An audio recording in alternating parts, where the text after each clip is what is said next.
в Пловдив майна вече не е в Тримона. Купона в Пловдив си смени района. Сега е по площадите и целият град ти му е год, макар и чат-пат. Някой все пак да си спомня как преди години нещите мадами бяха още бамбини. А това май на Петю нито за момент не беше и помисъл, че ще стане президент. Густо май на Филиберто, ето мястото, където всяка вечер на Гизберто кифри фраш, кифри фраш.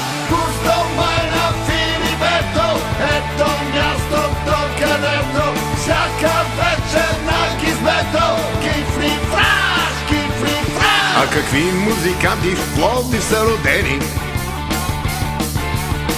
Личността за Жоро Гъркав все от Бълхиени. Но Хъмфрито си кърка, Милчо се спаси, само Оги като прани гащи още виси.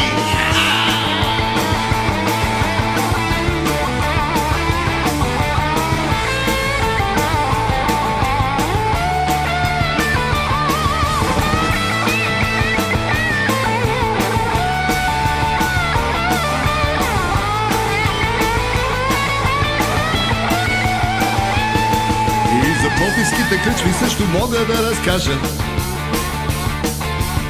Ето тази на Герджика, там на 2 етажа. Ведене се събираха и млади и стари, пиеха, пееха, набиваха бомбари. Густо май на Филиберто, ето мястото, където всяка вечер на Гизберто кифни фраш, кифни фраш. Густо май на Филиберто, ето мястото, където всяка вечер на